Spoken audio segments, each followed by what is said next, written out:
So we'll travel now to Nashville, Tennessee, where Matt Underwood is standing by. He's live at the baseball winter meetings. Matt, how are you today? I'm good, Gene. So far, things are pretty quiet here in Nashville, but as you know, historically with the baseball winter meetings, it only takes one or two deals to sort of break the logjam loose, and then we could have a flurry of activity. But to this point, really the only big signing of notable interest is that of Mike Napoli, who signed with the Boston Red Sox. Reportedly, it's a 3-year deal worth close to $40 million. It's an interesting trade because Napoli, who is mostly used as a catcher, but the Red Sox just signed David Ross to a 2-year deal. They already have Jared Saltalamacchia on their roster, so the thinking is that Napoli will play primarily first base for Boston, but it also leads you to believe they might start shopping Jared Saltalamacchia around. So there's another name that could be added to a guy whose name you're going to hear a lot here throughout the winter meetings. Do you see Saltalamacchia as maybe a fit here in Cleveland? Francona ties, maybe needing another catcher if you want to put Carlos Santana out at first a little? I think he's certainly a name of interest because he's a switch hitter. He's a guy with power, can hit home runs. And certainly the Indians, after Carlos Santana last year, Lou Marson, really didn't do much offensively. And I think the Indians would like to add, more power to their lineup, more guys who are run producers to their lineup. I think it's a big reason why they've shown interest in free agents like Shane Victorino, like Kevin Youkilis. Whether or not they can get deals done remains to be seen. I think right now, the fact that the Indians are one of probably 4 or 5 teams who have already talked to Victorino about multi-year deals, he's sitting back kind of mulling things over. And what free agents do, what their agents do in this situation, is they play one team against another and see if they can improve their offers and get better deals. But certainly the Indians have an interest in Victorino. They need another outfielder. Kevin Youkilis is a guy they have interest in because obviously they're looking for somebody who can play first base. And, the Tribe doesn't have a designated hitter right now. And I don't think the Indians will be in the market to look for a pure DH. They're going to look for a player, a guy who can play a position and then alternate maybe throughout the lineup in that DH position. So there are names that the Indians are interested in here in terms of free agents. But, Gene, this is not a deep free agent class. So I think what right now is going on, Zach Greinke and Josh Hamilton are the headliners. Greinke's going to land a deal somewhere in the neighborhood of 6 years and $100 million plus. Josh Hamilton, on the other hand, the outfielder for Texas, while he's a tremendous player, the questions about his off-field issues are very serious. The Rangers are reportedly only interested in going 3 years. So what does that tell you if you're another club looking at Hamilton? If the team that knows him better than anyone else is only willing to go 3 years, that may leave some other teams wondering about Josh Hamilton. But I think once those two guys sign, then that's going to start to break loose this logjam I spoke about earlier because, if you're in on Greinke or if you're in on Hamilton, once he signs, now where do you go? The free agent class isn't deep, and I think that's when teams are going to start picking up the phone, calling other general managers, and that's going to spur trade activity. Now, do you think that's going to be the route, Matt, for the Indians, that the trade route? As you mentioned, the free agents aren't there. Are they going to go after any of the big names? Probably not. So do you see them being more active with the trades, trying to find a piece that they want and go out and make that deal? I think if they can find the right trade partner and they can get things lined up, I think that's probably their best bet in terms of filling some of their needs. If they trade Asdrubal Cabrera, and it's widely been reported that his name is out there, that they've talked to teams about him. The key is, what can you get in return? I think the Indians definitely want starting pitching in return. I think if you're going to trade Asdrubal Cabrera, he's still a young player. He's under contract for a few more years. You're not looking for just one pitcher. I think the Indians are looking for a couple of starting pitchers, and they're not looking for long-term prospects. I don't get the sense that the Indians are looking to go through a rebuilding process right now. If they're going to trade Cabrera, then they're going to be looking for pitchers who are major league ready, guys who maybe have 1 year of service time, or a guy who's at AAA knocking on the door. So don't look them to peddle Cabrera for guys who are in A-ball or AA and are long-term prospects. But the interesting thing about Cabrera, it was reported today, he has a limited no-trade clause in his contract, and the teams are really interesting. He's got Boston on that no-trade list, Detroit, both teams in New York, San Francisco, and Washington. But I'm told that he'd probably be willing to waive his no-trade clause to one of those cities if the deal is good and if it feels like something that the Indians can pull off. So there's a lot to work through, but there's certainly a lot of chatter in the air here in Nashville in the early going. And you know, another team that you can maybe throw in for Asdrubal Cabrera is St. Louis as well. We're starting to hear that chatter as well. You look at Mark Shapiro and Chris Antonetti, both have success making trades with the Cardinals. So maybe that's another name you throw in there, or another team you throw in there as well. The other guy I want to talk about, Matt, is Sin-Soo Choo. A lot of speculation that he will be moved. Maybe not now or at some point or the trade deadline. What are you hearing on Choo's future with the Indians?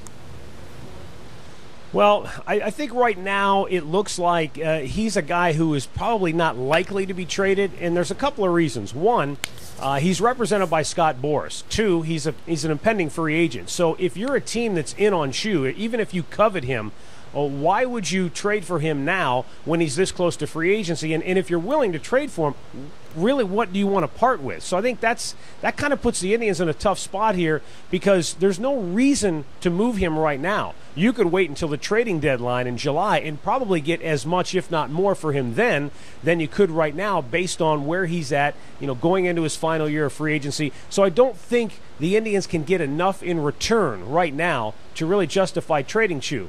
Now, Gene, all that can change if somebody covets him so much that they're willing to, overpay. So, hey, again, Chris Antonetti is going to field offers. He's going to take the phone calls. But from my perspective, I don't think the Indians are going to move Choo during these winter meetings. And we've heard a lot about Chris Perez because of how he spoke out against the team last year. And also Justin Masterson's name keeps continuing to come up with Boston. I know the Indians have I don't want to say that they're not entertaining offers for him, but the price tag for Masterson is extremely high. Well, and I talked to Terry Francona about Chris Perez, and he likes the fact that Chris Perez wants to win. And everything that came out of Chris Perez's mouth last year was born out of frustration, because the guy wants to win. Does he say some things that make you cringe? And, if you're in the Indians front office, do you want to pull your hair out at times? Certainly. But I don't think he's a guy who is disliked in the clubhouse. I don't think he's a guy who causes trouble. He's not a clubhouse lawyer. He's just a guy who tells you what's right on the top of his head. We complain in the media so often about athletes spewing cliches. We finally get a guy who speaks, off the cuff, and the guy gets crucified for that. So I don't think Chris Perez is going anywhere. I really don't think he'll be traded. I think the Indians like what he does at the back end of the bullpen. Hey, that was the strength of the club last year. I think if they can find a way to add another arm to that bullpen, they would certainly do it. Nothing wrong with bolstering what is already a strength of this ball club. Now, you mentioned Justin Masterson.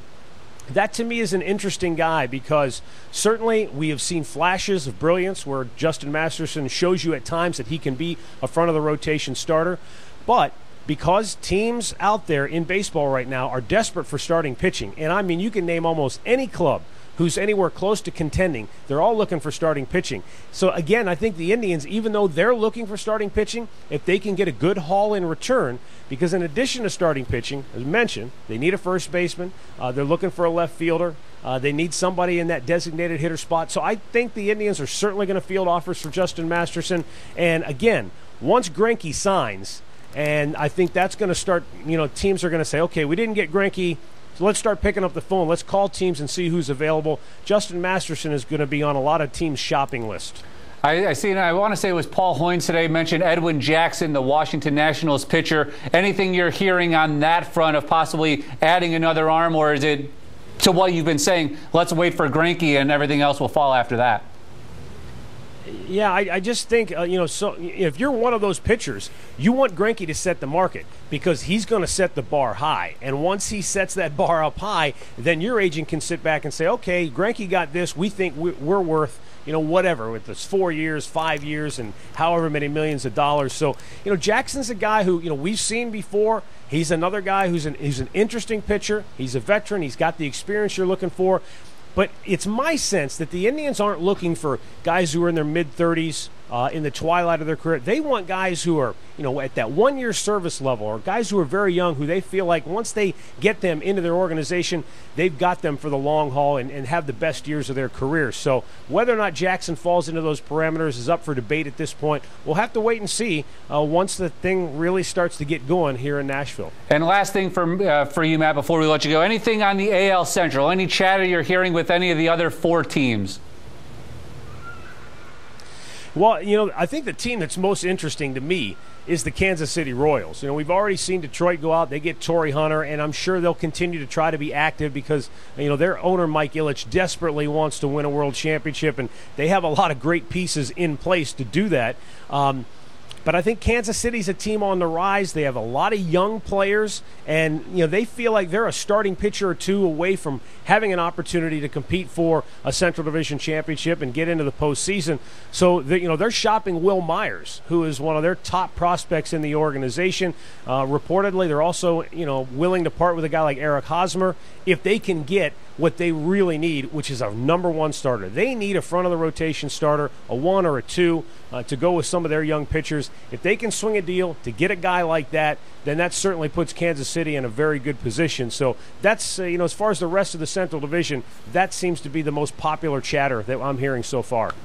I know you've already talked with Terry Francona. We've aired that interview. We're going to have the Mickey Callaway, the new pitching coach. That will be coming up later today here on All Bets Are Off. What else do you have planned for your night here in Nashville? Well, obviously you're always, on the lookout. And the great thing about the winter meetings is this hotel here in Nashville has got to be one of the biggest properties I've ever been in my life. I don't know how many thousands of rooms, but there are 3,000 people who are attending these winter meetings. A lot of them are young kids who are looking for jobs in baseball, but, everything's happening right here. And, a trade could break loose at 10 o'clock. I remember a few years ago we were out in Las Vegas, and I had to go get Jim Murphy, our producer, and our photographer out of a restaurant because we had to get on the air and report live about the Indians when they traded Franklin Gutierrez. You just never know when something's going to happen, so we're on call 24/7, Gene. And I know you'll have a report with Chuck tonight, so we'll look forward to that. And then again tomorrow here on All Bets Are Off. So enjoy your night, Matt. We'll talk to you.